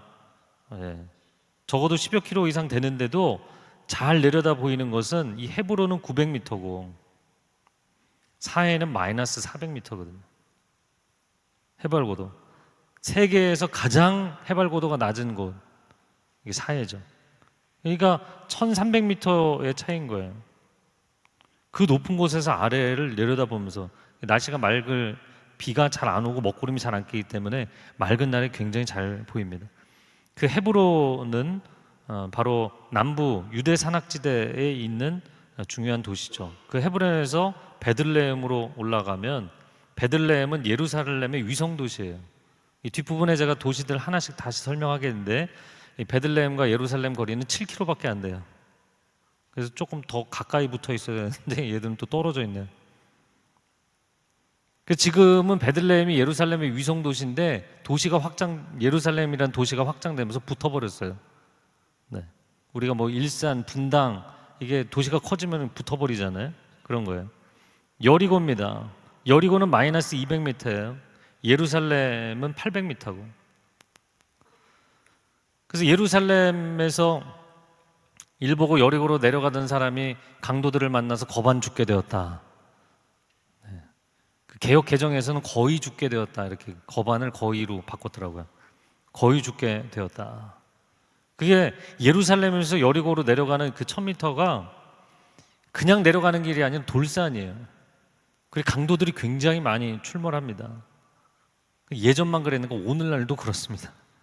조심해야 돼요. 그런 곳이기 때문에 지리적인 것을 이해하는 게 도움이 되죠. 여리고는 인류 역사에서 가장 오래된 도시 중에 하나예요. 그리고 종려나무 성읍이라고 이야기하는 화려한 도시. 관문 도시죠. 예수님이 마지막에 여리고를 찍고 예루살렘 올라가셔서 사로잡히셨죠. 죽임을 당하셨고, 그 여리고를 지날 때 바디메오를 만나셨고 삭개오를 만나셨고, 그들은 그들의 인생의 마지막 찬스를 잡은 사람들이죠. 할렐루야. 거기서 올라가면 이 중부지대인데, 중부지대에 이제 세겜이 나오고 사마리아가 나옵니다. 사마리아는 또 너무 이쪽으로 가 있네요. 사마리아. 근데 이 세겜은 요한복음 4장에 나오는 수가성 여인 있죠? 네, 이제 지쳐서 대답도 안 하세요? 이 수가성 여인, 바로 이 수가가 세겜 지역입니다. 세겜. 거기서 올라가면 이제 사마리아가 나오는데, 이 사마리아는 북이스라엘의 핵심 도시이죠. 바로 이 지역을 원래는 에브라임 지파가 받았기 때문에 남쪽은 유대 산악지대, 여기는 에브라임 산악지대라고 이야기하는 겁니다. 거기서 이제 북부 갈릴리 쪽으로 올라가면 예수님의 탄생지인 나사렛이 나오고, 거기서 더 올라가면 예수님이 주로 활동하셨던 가버나움이 나오고, 그리고 거기서 더 올라가면 이 갈릴리 호수 위에 메론 물가가 있고, 메론 물가 위에 북단, 북쪽 끝 단이 나옵니다. 저를 한번 따라해 보시겠어요? 단에서 브엘세바, 백두에서 한라까지. 단에서 브엘세바가 우리식으로 표현하면 백두에서 한라예요. 네, 그렇게 기억을 하시면 성경에서 그런 표현이, 단에서 브엘세바라는 표현이 많이 나와요. 그래서 어린 사무엘이 하나님의 음성을 듣고 그가 활동하기 시작하자 단에서 브엘세바까지 모든 이스라엘 사람이 그는 하나님의 사람이라는 것을 인정했다는 거예요. 그럼 전국을 얘기하는 거예요. 전국적으로 그는 하나님의 사람이라는 걸 인정받았다, 그런 얘기입니다. 자, 도시들인데요. 브엘세바가 어디였는지 지도상으로 기억나세요? 제일 아래쪽, 약속의 우물, 7개의 우물이라는 뜻이 있고, 아브라함과 이삭이 이제 우리가 볼 창세기의 이 족장들의 역사에 아주 중요한 곳입니다. 그리고 그랄 왕 아비멜렉이 등장을 하죠. 여기서 서로 언약을 맺기도 하고 충돌하기도 하고, 이스라엘의 최남단입니다. 지도상 다 봤기 때문에 간단하게 점검만 하겠습니다. 헤브론은 족장들의 무덤이 있는 곳이에요. 자, 아브라함이 본토 친척 아비집을 떠나서 내가 내게 지시할 땅으로 가라, 내가 그 땅을 너에게 주겠다. 여러분 별 감동이 없으시지만 집 한 채도 아니고 땅을 주신다고 했잖아요. 그것도 동서남북 보이는 걸 다 주시겠대요. 여러분 같으면 너무 놀라서 기절하실 거예요. 그러지 않겠어요? 뭐 아무리 값싼 땅이라고 해도 여러분 어디 한 군데 세워놓고 동서남북 바라보면 보이는 땅을 내가 너한테 다 주겠다, 그러면 진짜 오늘날 부동산의 가치가 중요한 이 시대에 너무 감사해하고 쓰러지지 않겠어요? 그런데 아브라함이 실제로 가서 봤어요. 이사해갖고 그 먼 길을 쫓아서 와봤더니 주인이 다 있는 거예요. 얼마나 황당합니까? 그런데 그 아브라함이 자기 아내, 누구죠? 아내? 사라. 네, 사라가 먼저 죽었기 때문에 그 사라의 매장지를 위해서 굴이 있는 땅을 사죠. 그 막벨라 굴이 있는 땅을 삽니다. 바로 그곳이 헤브론이에요. 그래서 그는 평생에 아들 딱 하나 얻었고 땅 한 덩어리 얻었는데, 그 땅 한 덩어리를 얻은 곳이 헤브론이에요. 그래서 이스라엘 사람들은 헤브론이 영혼 속 고향 같은 곳이에요. 너무너무 중요한데, 예루살렘은 예루살렘 수도로서의 상징성이 있지만 헤브론은 족장들의 역사가 시작된 곳이에요. 그런 영혼의 고향과 같은 곳, 이것이 헤브론입니다. 통일왕국 이전에 그래서 유다 지파의 중심지 역할을 했습니다. 자, 베들레헴, 베스는 집이죠. 그 베스엘, 야곱이 베델에서 꿈의 환상에 하나님의 음성을 듣게 되죠. 이게 베스엘, 하나님의 집이다. 베스는 집이고 레헴은 떡입니다. 그래서 떡집이죠. 네, 떡집. 예루살렘, 수도 예루살렘의 양 그리고 음식 서비스를 제공하는 역할을 하는 위성 도시가 베들레헴이에요. 자, 이건 연결되어 있다고 말씀드렸고, 다윗의 고향이고 예수님의 탄생지이죠. 자, 예루살렘입니다. 예루살렘은 제루살렘, 샬라임, 이 샬렘, 샬롬, 살렘 이게 평화죠. 그리고 앞에는 도시라는 뜻이죠. 거처라는 뜻입니다. 평화의 도시입니다. 해발고도 800m, 여부수족이 차지를 하고 있어서 오랫동안 빼앗지를 못했어요. 어떤 왕이 여기를 정복했다고요? 다윗이 정복했어요. 다윗이. 다윗성을 거기 세우죠. 시온산이다 내지는 시온 산성이라는 표현도 나오는데 시온이란 자이언, 시온이라는 표현 자체가 산성이란 뜻이에요. 그만큼 난공불락의 요새 중에 하나가 예루살렘이었어요. 그래서 주변 민족들을 다 제거했는데 예루살렘을 정복하기가 힘들었던 거죠. 여부수 쪽이 다윗이 치러 올라가는 다윗의 명성이 대단했던 시대였거든요. 그런데도 야 네가 여기를 어떻게 올라오냐 그러고 코웃음을 쳤었습니다. 여기는 아무도 정복하지 못한다. 이런 자신감이 가득 차 있었던 게 예루살렘이죠. 네, 그 예루살렘을 다윗이 정복하고 하나님 앞에 구별해서 드렸어요. 네, 모리아산, 아브라함이 이삭을 바쳤던 그 모리아산이 바로 이곳으로 추정이 됩니다. 그리고 황금돔, 무슬림들이 마호메트가 승천했다고 생각하는 이 자리, 그게 예루살렘입니다. 그래서 거기 황금돔을 세웠죠. 공일주 교수님의 아브라함의 종교라는 책에 있는데 예루살렘을 이 3대 종교의 성지다 이렇게 표현을 했어요. 영화 킹덤 오브 헤븐은 제가 여러 번 말씀드렸는데 네, 아직 안 보신 분은 회개하시고 빨리 보시기 바랍니다. 예루살렘의 의미, 역사적인 의미를 십자군 전쟁 시대 때를 조명한 것인데 굉장히 생각해 볼 만한 그런 작품입니다. 여리고, 세계 가장 오래된 도시, 화려한 종려나무의 도시, 상업과 무역의 관문 도시 역할을 합니다. 이 파워포인트 자료는 다 드린다고 했죠. 세겜, 여호수아 사사시대의 중심지인데요. 등, 어깨라는 뜻을 가지고 있습니다. 오늘날에는 세겜을 나블루스라고 들립니다. 많이 들어보셨을 거예요. 팔레스타인 사람들에게는 지금 이스라엘 지역에 유대인들뿐만 아니라 팔레스타인 사람들도 많이 살고 있거든요. 그래서 이 팔레스타인 사람들의 주 활동 중심지 중에 하나가 이 나블루스 세겜이죠. 사마리아, 북이스라엘의 수도, 이곳으로 수도를 옮긴 사람은 아합의 아버지 오므리. 나중에 뭐 열왕기 때 더 이야기를 하겠지만 옴기리. 그냥 그렇게 외우세요. 그렇게 외우셔야지 쉬워요. 사마리아 수가성 여인이 나오죠. 바로 그 여인의 도덕적인 그 삶의 행실에 또 내면적인 타락과 무너짐은 북이스라엘이 얼마나 무너졌는가를 대표적으로 보여주는 케이스라고 할 수 있겠습니다. 나사렛, 예수님의 고향, 가버나움, 갈릴리 호수 북서쪽의 어업 도시이고 베드로의 고향이고요. 예수님이 주로 활동하셨던 무대이죠. 제가 이제 앞으로 성경 언어에 대한 것도 좀 이야기를 하겠는데 이게 가버, 케이펄라는 단어와 같은 것인데 이것도 마을이라는 뜻이고 나홈서 있죠. 나홈서. 느헤미야의 느헴, 나홈 다 똑같은 단어입니다. 이게 위로라는 뜻입니다. 위로의 도시.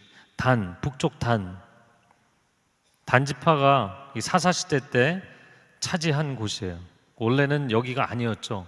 중간 허리쯤을 배분을 받았는데 거기는 너무 민족들이 세갖고 정복하기 어려운 거예요. 북쪽에 가보니까 너무나 착한 사람들이 평화롭게 살고 있는 거예요.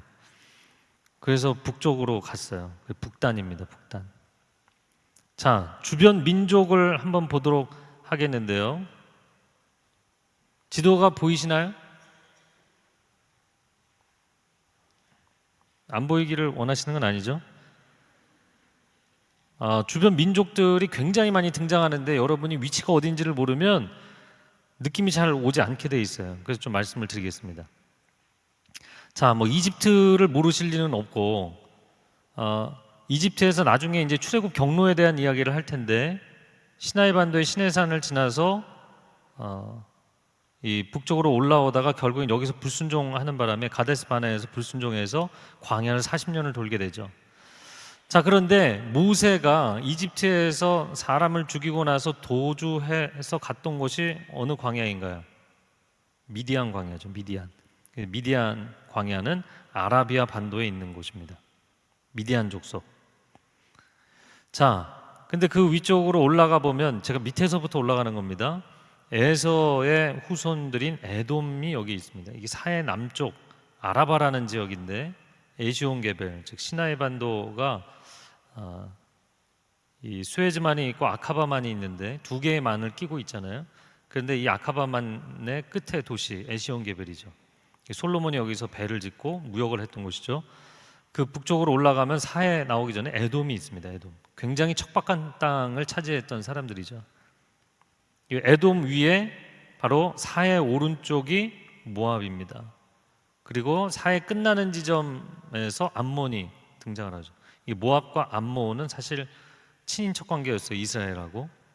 자, 요단강을 건너서 오면 여기 이스라엘이 이미 차지한 시대라서 그런데 사실은 가나안 족속들이 여기 있었죠. 가나안.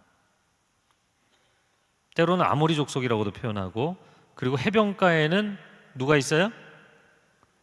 네, 여러분 자꾸 여러분 입으로 말을 하셔야 입에 붙기 때문에 시키는 거예요. 자, 여기 해변가에 있는 족속이 어느 족속이요? 블레셋. 네. 그래서 이 블레셋을 나중에 로마 사람들이 야, 무슨 이게 유대인들의 땅이냐, 블레셋 사람들 땅이지. 그래서 조롱으로 이야기한 게 팔레스티나, 팔레스타인이라는 이름의 기원이 된 겁니다. 그건 사실은 이 땅은 팔레스타인 땅이 아니에요. 그거는 나중에 좀 더 창세기에서 이야기를 하겠습니다. 북쪽으로 올라가다 보면 페니키아라고 나오죠. 예, 페니키아를 성경에서는 베니게라고 합니다. 네, 별로 안 재밌어요? 네, 베니게. 페니키아인데 이 페니키아의 주요 도시는 두로와 시돈입니다. 두로와 시돈. 네, 두로와 시돈. 그래서 이 두로와 시돈이 또 이스라엘과 굉장히 중요한 역사적인 관계를 맺고 있죠. 자, 다시 이쪽으로 건너와서 암몬에서 올라가면 이 다마스커스가 나오는데, 나중에 신약 시대에 사도 바울이 다메섹 도상에서 주님을 만났다. 이 다메섹까지 쫓아가서 색출을 하려고 했다, 기독교인들을. 근데 바로 이 다마스커스가 이 아람 족속의 핵심 도시이죠. 네. 그리고 그 밑에 뭐 하솔이 나오는데, 하솔도 또 이스라엘 역사에서 사사기 또 모세오경에 종종 등장을 합니다. 네, 여기까지 봤어요. 에돔을 보면 에서의 후손이고, 아까 우리가 본 것처럼 사해 아래쪽에 있는데 왕의 대로, 킹스웨이라고 하는, 오늘날로 이야기하자면 하이웨이예요. 왜냐하면 이 지대 전체가 사막 기후이고 굉장히 무덥고 물을 구하기 어렵고 그런 곳이거든요. 사람들이 사는 곳이 거의 없고. 그런데 이 에돔이 살고 있는 그 지역, 그 길은 사실은 요단강 동쪽 편에 있는 고지대 라인이 쭉 연결된 왕의 대로상에 있었어요. 그 중에서 핵심적인 지형은 세일산이죠. 여러분, 예수님 당시에 세례 요한을 죽이고 그리고 아기 예수를 죽이려고 했고, 이게 다 헤롯 집안이잖아요. 이 헤롯이 어느 족속 출신이에요? 이두메 사람이라고 돼 있죠. 이 이두메가 에돔입니다. 에돔. 사운드가 비슷하죠? 네. 모압입니다. 모압은 롯의 자손이죠. 이제 창세기 보면 아브라함의 조카 롯이 나오는데, 롯은 의로운 사람이긴 했지만 하나님 앞에 헌신된 사람은 아니었죠. 결국에는 그의 자손 중에서 모압과 암몬이 나오게 됩니다. 이 그모스 신을 섬겼어요. 이 주신이, 모압인들의 주신은 그모스입니다. 모압 왕 발락이 발람이라는 선지자를 불러서 이스라엘을 저주하게 만들려고 했죠. 그 발락이 모압 왕입니다. 사사시대 끝자락에 한 가지 에피소드가 나오는데 룻기죠. 룻기. 예. 왜 나오미의 집안이 이스라엘의 흉년이 드니까 모압으로 건너갔는가? 모압이 목축과 농경을 하기에 아주 탁월한 환경적 조건을 갖고 있었어요. 그래서 이스라엘보다 훨씬 풍요로운 땅이었습니다. 먹거리가. 그래서 그곳을 갖고 거기서 며느리를 봤는데 그 며느리가 룻이었죠. 이 모압 여인이 다윗의 조상이 됩니다. 그래서 구약의 성경을 보면 이방인들에 대해서 굉장히 철저하게 분리 정책을 쓰는 것 같지만 하나님의 마음은 결코 사람들을 차별하는 게 아니었어요. 암몬, 롯의 자손, 몰록, 말감, 밀곰, 왜 사운드가 비슷하면서도 이게 헷갈리게 써놨는지 모르겠지만 하여튼 같은 신이에요. 근데 몰록에게는 어떻게 제사를 지냈죠? 자기 아들을 제사로 드렸죠. 아들을 불태워서 바치는 아주 심각한, 도덕적으로 타락한, 다윗 시대에 랍바성을 차지하게 되는데 이 랍바성이 암몬의 주요 성읍입니다. 더 북쪽으로 올라가면 갈릴리 호수 위쪽에 아람이 있죠. 아람 사람들도 셈의 자손입니다. 아수르, 바벨론 전부 셈의 계열 사람들입니다. 히브리인들도 유대인들도 셈 계열 사람들이죠. 바로 수리아, 시리아라고 이야기하는 오늘날의 시리아 사람들입니다. 이 아람 지역도 도시국가들 연합으로 돼 있었어요. 아까 말씀드린 것처럼 다메섹이 핵심 도시입니다. 미디암, 아브라함의 후처의 자손이죠. 재밌게도 아브라함 후처의 자손에게 모세가 도주를 했었던 거예요. 미디안은 아라비아 반도에 있었죠. 그리고 모세의 장인 이드로가 미디안 제사장이었죠. 자, 넘어갑니다. 아말렉, 에서의 자손입니다. 약탈민족입니다. 에스더서에 보면 하만이 등장하는데 이 하만이 아말렉 사람이었죠. 하나님이 진노하시는 사람이었어요. 블레셋, 함의 자손입니다. 저주받은 함의 자손. 이 셈함 야벳에 대해서는 더 이야기를 하겠습니다. 해양 민족인데요. 어디서 왔냐면 우리 아까 이야기했던 헬라 문명이 일어났던 그 지역의 고대로 올라가 보면 에게해라고 하는데 그 반도의 해안을 에게해의 크레타섬에서 이주를 해온 민족이에요. 그러니까 사실은 이스라엘 사람들도 이주민들이에요. 가나안 족속 입장에서 보면 그 블레셋 사람들도 이주민들이에요. 그러니까 오늘날 뭐 피에로와 유대인들이 서로가 우리 땅에다 그냥 일반 역사만 갖고 놓고 이야기를 하자면 이주민들끼리 싸우는 거예요. 서로가 주인이라고. 사실 다 이주민들이죠. 그 크레타섬에서 왔습니다. 이 크레타섬에서 나중에 사도 바울이 사역을 시켰던 사람이 누군가요? 디도죠. 신구약이 막 같이 굴러갑니다. 헷갈립니다. 이 디도서가 크레타섬 사람들에 대한 이야기를 하죠. 자, 5대 도시 국가 연합으로 돼 있어요. 왜 그럴까요? 이 헬라 문명이 그리스가 도시 국가 연합이잖아요. 그래서 폴리스로 구성이 돼 있잖아요. 전부 5개 도시가 핵심 도시였죠. 그리고 다곤신을 섬겼습니다. 다곤신전이 나오죠. 자, 가나안입니다. 저주받은 함의 자손입니다. 가나안 7족속을 하나님께서 멸하기를 원하신다. 여러분 이제 창세기 읽어보면 어떤 분들 그런 질문 많이 해요. 아니 하나님은 자기 백성들에게 땅 주겠다고 이렇게 무자비하게 가나안 족속들을 죽이냐, 너무 심한 거 아니냐. 근데 그 이유가 창세기부터 다 자세히 나와 있어요. 성경을 안 읽으셔서 그래요. 성경을 읽어보면 그들이 얼마나 심각한 죄악에 빠져 있었는지에 대한 이야기가 나옵니다. 바알과 아세라를 섬겼어요. 자, 베니게가 아까 뭐라고요? 이제 대답을 거부하세요. 페니키아입니다. 수리아 서쪽.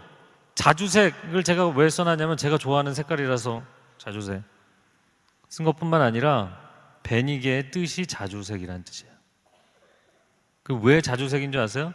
두로와 시돈, 이 해안 상업을 주로 했던, 해안 무역을 했던 도시들인데 이곳에서 조개, 소라조개 내지는 고동이라고 하잖아요. 그것을 빻으면 염료가 나왔는데 그 염료가 자주색 염료였어요. 그래서 뭐 이걸로 떼돈을 벌었죠. 네, 시돈의 공주하고 결혼을 한 북이스라엘의 왕이 누구였죠? 아합이죠. 이시 집안의 수치 이세벨. 절대 사돈을 맺지 말아야 될. 네, 알아서 들으세요. 귀 있는 자는 들을지어다. 팔레스타인의 동서단면도입니다. 여기 지도를 보시면 사해 북쪽 끝을 자른 거예요. 그러니까 그 북쪽 끝에 여리고가 있잖아요. 마이너스 252m라고 되어 있는데 오늘날에는 마이너스 200m라고 되어 있습니다. 예루살렘이 바로 그러니까 요단은 협곡이에요. 그래서 중앙 대협곡이라고 되어 있고, 그리고 오른쪽으로 올라가면 동부 산악지대가 나옵니다. 이쪽 라인의 맨 위에서부터 레바논부터 해서 쭉 흘러내려오는 게 암몬, 모압, 그리고 에돔까지 이렇게 쭉 흘러가는 거예요. 이게 왕의 대로입니다. 네, 고지대에 서늘하고 기후도 좋고 또 사람들이 많이 살고 있었기 때문에 양식을 구하기도 쉽고, 대상들이 물건을 가지고 메소포타미아에서 이집트까지 가는 중요한 길 중에 하나였죠. 왕의 대로. 얼마나 길이 좋았으면 왕의 대로겠어요. 네, 저 혼자 좋아하네요. 자, 왼쪽에 보시면 이제 지중해가 나옵니다. 지중해가 나오고, 그리고 서부 해안 평야가 나옵니다. 여기 뭐 굉장히 좁은 지역인데 그래도 한 100km 정도 되는 이 지역을 해안 평야라고 불렀어요.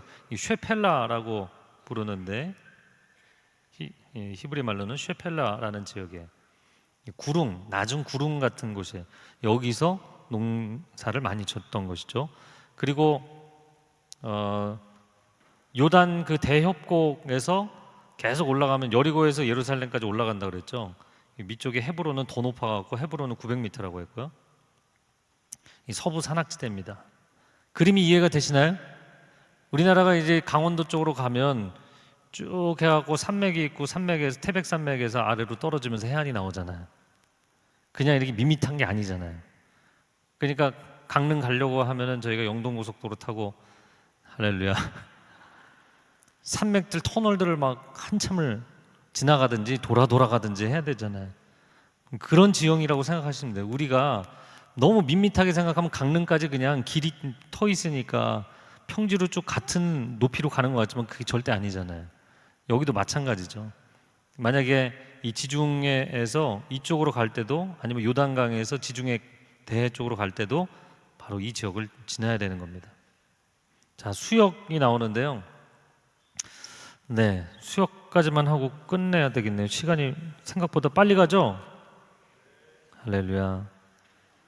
이미 다 했어요. 티그리스강, 유프라테스강, 페르시아만, 그리고 갈릴리 바다, 요단강, 사해, 지중해. 여기는 홍해고요. 수에즈만, 아카브만인데 그냥 양쪽 다 홍해라고 부릅니다. 그래서 헷갈려요. 어느 쪽 홍해인지. 그리고 나일강이 흐르고 나일강 위에 삼각주, 아주 비옥한 땅 삼각주가 나옵니다. 자, 요단강 내려간다 라는 뜻이에요. 요단강 100km. 헐몬산에서 사해까지 저녁에 물을 공급하는, 오늘날에도 관계시설이 아주 잘 돼 있어요. 너무 요단강에서 물을 많이 빨아들여갖고 뿌려대니까 요단강이 이제 수위가 굉장히 낮아져 있죠. 뭐 중간에 거의 끊어질 수준까지도 가있죠. 사해, 거대한 손모양, 지구상 최저 지역이 광물이 풍부하죠. 나일강, 애굽의 젖줄입니다. 1년 산모작을 할 수 있습니다. 세계 최장 거래요. 6,700km. 놀라셔야 되는데 티그리스 유프라테스 강이 2,000km, 3,000km예요. 이거는 무려 6,700km예요. 나일 강변에 엎드린 악어를 바로를 표현한 것이죠. 네. 성경에서는 에덴 동산에서 바로 나는 네 강을 비손, 기온, 히데겔, 유브라데 얘기했는데 히데겔이 티그리스예요.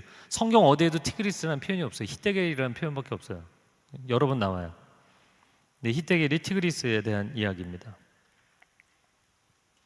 네, 성지의 기후는 다음 주에 해야 될 것 같습니다. 성지의 기후와 창세기, 출애굽기는 다음 주에 해야 될 것 같아요. 분명한 것은 이집트처럼 풍요로운 땅, 압도적인 풍요가 있는 땅도 아니고, 그렇다고 아라비아 사막처럼 내지는 아라바 광야처럼 아무것도 없는 완벽한 결핍의 땅도 아닌, 성지는 그냥 생명을 연명할 수 있을 만큼 비가 내리는 그런 땅이에요. 왜 하나님이 하나님의 선택한 민족을 그런 땅에 보내셨을까요? 이스라엘 여행해 보시면 한국에 사는 게 얼마나 감사한지 여러분이 아시게 되거든요. 진짜 하늘만 바라봐야 돼요. 비가 내리지 않으면 살 수가 없어요. 1년에 500mm 그 비가 내리기를 얼마나 목이 빠지게 기다리는지 몰라요. 이른 비와 늦은 비를 내려주시나 이렇게 되는데, 하나님의 은혜의 단비를 내려 주옵소서. 여러분, 이 땅에 사는 동안 너무 압도적인 풍요의 환경에서 살려가지 마십시오. 금방 망가집니다. 사람이 희한하게 망가져요. 그렇다고 해서 하나님, 제가 감당할 수 없는 완벽한 결핍의 상황에 저를 몰아가시면 제가 하나님을 부인할까 두렵습니다. 잠언 야게의 아들 아굴처럼 하나님을, 내가 너무 가난해서 하나님을 부인할까 두렵습니다. 사실 그 고백이 있죠. 하나님께서 우리가 살아가는 인생을 때로는 필요를 채워주시고 때로는 결핍 가운데 두시면서 풍요 가운데서도 결핍 가운데서도 하나님만 바라보게 하시는 줄로 믿습니다.